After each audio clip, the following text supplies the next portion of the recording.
여러분 반갑습니다.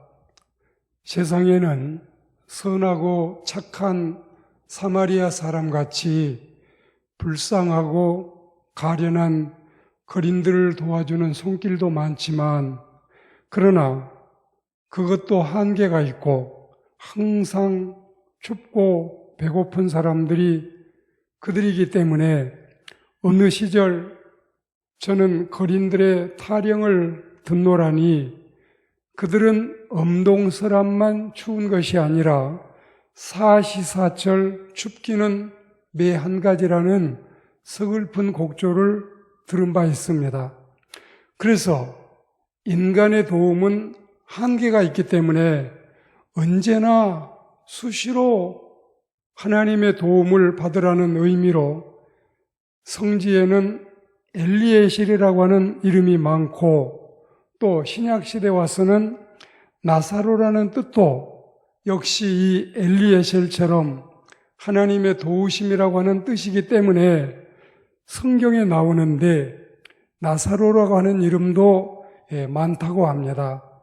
그러니까 엘리에셀은 하나님의 도움이고 에베네셀은 하나님께서 여기까지 우리를 도우셨다는 뜻이기 때문에 우리가 꼭 거린이 아니라도 엘리에셀처럼 하나님의 도우심을 받고 살 뿐만이 아니라 아예 하나님의 책임 보장을 받는 인생이 되고 끝까지 하나님의 도우심을 받는 우리 가정과 우리 민족이 돼야 되겠습니다. 거기다가 우리는 이 에베네셀과 반드시 실과 바늘처럼 함께 있어야 될 성경 용어 가운데 하나를 뽑으라고 하면 이게 바로 임마누엘입니다. 왜냐하면 하나님의 도우심을 받으려면 반드시 하나님의 동행이 필요하고, 하나님이 동행하신다면 꼭 하나님의 도우심이 있기 때문에 그러한 거지요. 그래서 우리는 한 해의 끝자락에 오는 성탄절, 또 한 해가 저물어가는 세모, 그리고 오늘처럼 새해 신년 벽두를 맞이해서 에베네셀과 임마누엘의 복을 하나님의 말씀을 통해 경청하는 은혜로운 시간을 갖도록 하겠습니다. 첫째로 우리 인생의 도우심은 에베네셀 하나님이십니다. 사무엘이 돌을 취하여 미스바와 센 사이에 세워 이르되 여호와께서 여기까지 우리를 도우셨다 하고 그 이름을 에베네셀이라 하니라, 이렇게 말씀에 기록되어 있지요. 그러니까 선민들과 외적 블레셋이 전쟁을 벌여서 싸웠으나 하나님께서 선민들을 도와서 결국은 전쟁을 승리로 이끈 기념으로 선지자 사무엘이 여기에 비석을 세웠는데, 이 비석이 신조석이고 주조석이지요. 하나님이 도우심을 기념하는, 주님의 도우심을 기념하는 그런 이름이 나중에는 지명이 되기도 했습니다. 우리가 처음 시작할 때만 해도 2020년은 숫자적으로 꽤 모양도 있어 보이고, 새해를 시작할 때만 해도 기대와 희망을 가지고 출발했지만 새해를 맞이하고 얼마 되지 않아서부터 온 세상이 역병으로 시달리는 등 힘들고 벅찬 일이 참 많은 해가 지나간 해였습니다. 그런 중에도 불구하고 하나님이 우리를 여기까지 도우셨습니다. 우리 하나님은 그 백성들을 도와주실 때도 다 깊은 뜻이 있어요. 먼저 백성들은 선지자 지도를 따라서 첫째, 버릴 것을 다 내다 버리고 철저히 하나님께로 돌아왔다. 이 말씀이 3절에 있고, 두 번째는 금식하고 기도하면서 죄를 자복했다. 5절 말씀이지요. 그리고 세 번째는 온전한 번제를 하나님께 드리며 헌신하니 그리 하나님의 은총을 누리게 되었다.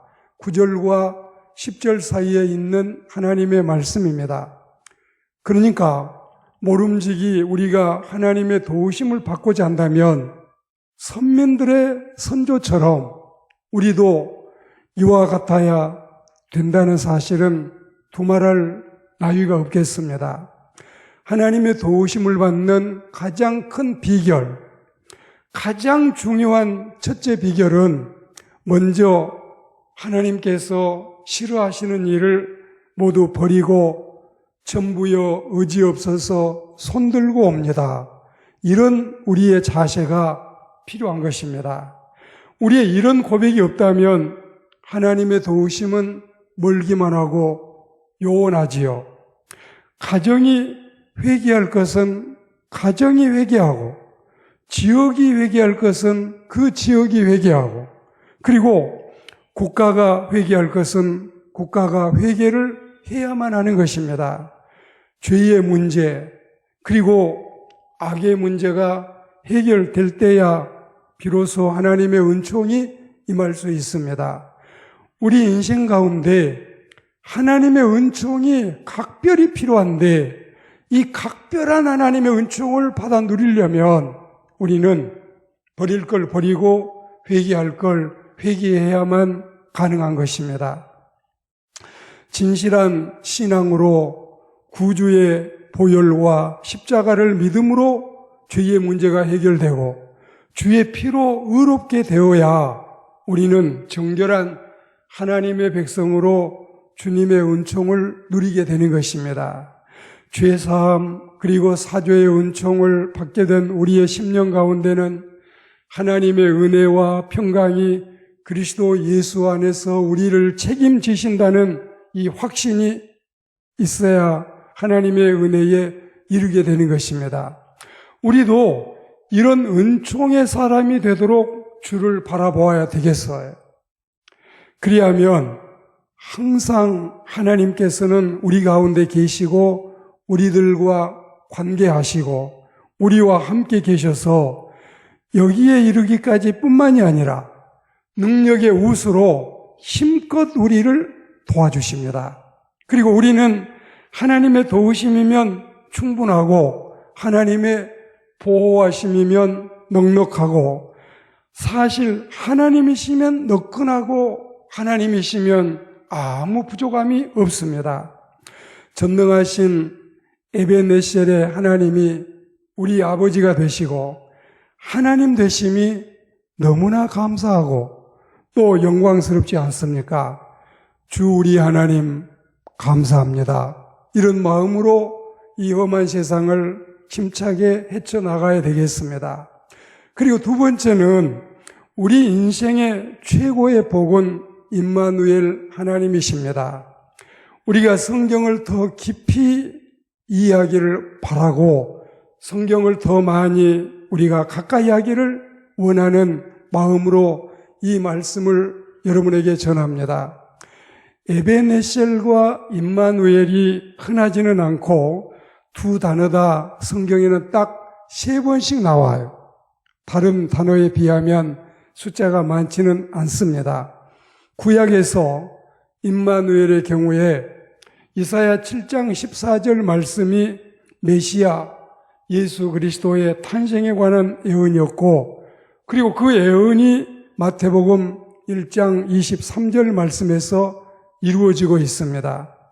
보라, 처녀가 잉태하여 아들을 낳을 것이요 그의 이름을 임마누엘이라 하리라 하셨고 그리고 마태복음에서는 이사야의 이 예언을 그대로 인용해서 예수 그리스도께서 메시아로 이 땅에 오심을 확정하고 그리고 선포하고 또 신앙하고 전파하는 것입니다. 참 감사한 일이지요. 그리고 창세기 3장 15절 원시복음에서 말라기 4장 2절 메시아에 관한 예언에 이르기까지 학자들은 수없이 이 메시아에 대한 약속을 하실 때 이런 임마누엘과 관련이 되어 있고 또 하나님께서 우리에게 함께 하심을 친히 드러내 보여준 것입니다. 과연 갈라디아서 4장 4절 말씀대로 때가 참에 하나님이 그 아들을 보내사 여자에게서 나게 하시고, 율법 아래 나게 하신 것은 율법 아래 있는 자들을 속량하시고 우리로 하여금 아들의 명분을 얻게 하려 하심이라, 이렇게 말씀했지요. 그래서 우리는 이런 하나님의 은총을 누리며 살기 때문에 이렇게 에베네셀과 임마누엘은 우리로서는 너무나 감사하고 감격하고 감동하고 감탄할 일인데, 이렇게 도와주셨고 이렇게 함께 하시니 감사할 뿐이지 않습니까? 임마누엘은 하나님께서 우리와 함께 하신다는 뜻도 되지만 하나님께서 우리를 떠나지 아니하시고 버리지 아니하신다는 약속도 되는 것입니다. 그리고 이 임마누엘은 함께라는 뜻의 히브리어 임, 그리고 우리와라는 뜻의 마누, 그리고 하나님이라는 뜻의 히브리어 엘이 결합된 형태인데, 쉽게 말씀드리면 단어가 세 개가 합쳐서 이루어진 게 바로 임마누엘이지요. 하나님이 그 아들 메시아를 우리에게 보내주실 뿐만이 아니라 하나님이 실제로 우리와 함께 계시게 되었다는 사실을 말씀하고 있으니 이 깊은 뜻을 우리가 이해하고 믿어야 되겠습니다. 정말 주님이 우리에게 오신 것은 우리가 이제부터는 다름이 아닌 하나님과 더불어 살고 있음을 보여주는 확실한 증거입니다. 하나님께서 우리와 함께 하시니 이제 걱정할 게 뭘까요? 인간의 두려움은 언제나 사람의 무지함에서 비롯된다 했으니 우리가 무지해서 비감이고 우리가 무지해서 걱정이지, 알고 보면 걱정할 게 전혀 없지요. 걱정이 끝난 곳에서 믿음이 시작되는 것이려니와, 이와는 반대로 믿음이 사그라들면 거기에서 인간의 걱정은 시작이 되는 것입니다. 지금은 임마누엘 시대니 대체 걱정할 게 뭐란 말입니까? 하나님의 인간적인 모습을 인류에게 보여주기 위해서 예수 그리스도는 사람으로 세상에 오셨고 사람으로 우리와 함께했다고 게으르기는 말했습니다. 우리가 읽은 본문에야 에베네셀 뿐이지만 우리는 이사야와 마태복음의 임마누엘도 더하여 이 말씀을 들었습니다. 먼저 에베네셀의 말씀부터 깊이 새겨듣자면, 에베네셀은 첫째로 하나님의 풍성한 은혜에 대한 감사를 드리고 살겠다. 그리고 두 번째는 계속적이고 지속적인 하나님의 은혜를 간곡히 공급받기를 원하는 간청이기도 합니다. 세 번째로 하나님의 은혜 안에만 머물러 살겠다는 신앙적인 다짐이기도 합니다. 이 세 가지가 에베네셀 속에 담겨 있는 우리의 믿음과 고백입니다. 에베네셀의 이와 같음에 비해서 그러면 임마누엘에는 어떤 깊은 진리와 의미가 또 담겨져 있을까요?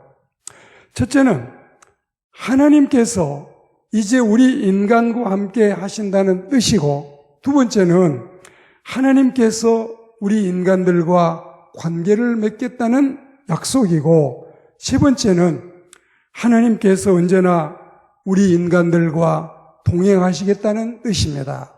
물론 제가 드린 이 인간은, 또 지금 거론하고 있는 이 사람은 하나님을 믿는 신앙의 사람, 하나님의 백성들을 일컬으면 두말할 나위가 없겠습니다. 이런 깊고도 심오한 진리의 말씀을 오늘 우리가 들었는데 이제 말씀을 맺도록 하겠습니다. 세상은 항상 안전한 대신에 불안하고 걱정스럽습니다. 세상은 항상 고요한 대신에 소란하고 요란스럽습니다. 세상은 항상 평탄한 대신에 울퉁불퉁하고 파도쳐 옵니다. 그리고 세상은 항상 만족함보다는 불평과 불만과 부족투성입니다. 그런 가운데서도 하나님께서는 여기까지 우리를 도우셨습니다. 정치적인 소용돌이, 경제적인 여러 가지 어려움, 그리고 전염병의 득세 속에서도 하나님은 여전히 주의 백성들을 지켜주신 것입니다. 고요와 같이 힘든 여정에서도 주님은 우리의 손목을 잡고 선히 인도해 오셨습니다. 이런 고통 중에도 외면하거나 버리지 아니하시고 하나님이 우리를 지금까지 인도하시고 보호하시고 도우시고 함께 하셨습니다. 이것이 바로 에베네셀의 은혜요. 이것이 바로 임마누엘의 축복입니다. 세상은 힘들어도 주님의 은혜가 오히려 크시니 금년에도 늘 평탄하지 않는 길이 우리 앞에 있을 것이지만 그리고 끊임없이 우리를 세상은 힘들게 하고 시험 들게 하고 함정으로 밀어넣으려고 하고 딜레마에 빠지게 할 수 있겠지만 도우시는 하나님, 함께 하시는 하나님, 인도하시고 동행하시는 하나님이 우리의 아버지이신 이상 우리는 결코 두려움에 쌓이지 아니하고 쓰러지고 자빠지고 넘어지는 한이 있어도 다시 툴툴 털고 일어나서 주님을 바라보는 우리의 눈빛이 흐리지 않고 주님을 따라가는 우리의 발걸음이 실족하지 않는 은혜로운 이해가 되기를 주의 이름으로 권면합니다.